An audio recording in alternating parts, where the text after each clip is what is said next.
Gelay? Ikaw si Gelay? Sinong Gelay? Ako po. Paano yun mangyayari? Ikaw si Alice. Hindi po ako si Ate Alice. At saka, sino po ba kayo? Ano po ito? Diyos ko. Hindi kaya naalugang utak ang anak ko sa pagkakabagok. Bakit parang nag-ipas siya? Excuse me po, Ale. Bakit po ako nandito? Ano pong nangyari? Kasi dinala ka namin dito kagabi sa ospital dahil may mga lalaking gustong sumalbahe sa'yo na walang ka ng malay. Hindi mo ba natatandaan yon, Alice?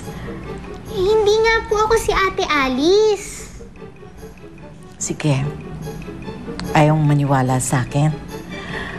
Pumunta ka sa banyo. Tignan mo ang sarili mo sa salamin. Sige. Teka. Tutulungan kita. Okay lang po. Hindi ko po kailangan ng tulong kasi wala naman po akong sakit eh.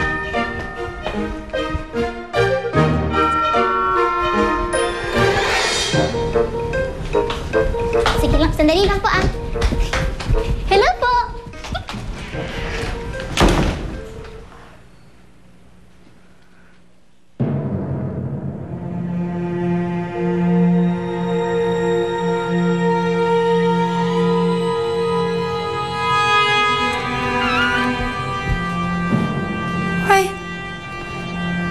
Hoy, bata! Gising! Bata, gumising ka! Bakit ka dito natutulog, ha? Gising! Tumahimik ka nga! Bakit ka sumisigaw, ha? Pangit ba ako? Nakakatakot ba ako, ha? Bakit ako nandito? Aba, malay ko sa'yo. Ha? Anong ginagawa mo sa kwarto ko? Doon ka! Ayoko ng bata dito sa kwarto ko. Alis! Alis, ha? Huwag ka matutulog dito! Isip na batang ito, ginawang kwartong...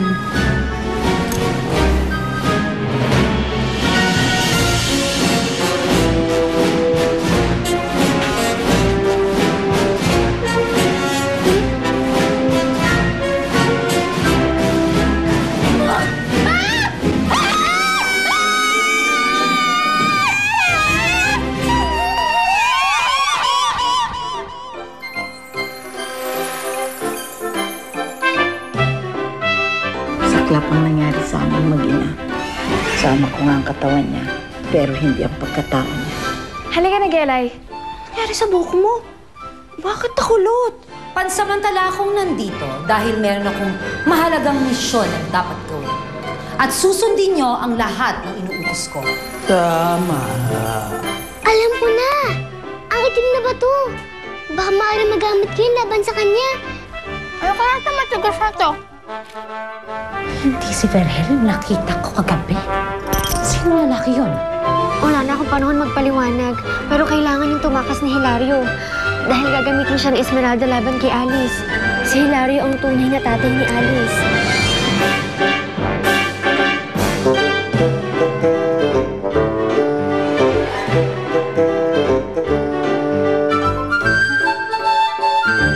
Na-enjoy ninyo ang mahiwagang adventures sa Alice Bungisngis and Her Wonder Walis. Kasama ang Sunsilk Strong and Long Smart Dishwasher.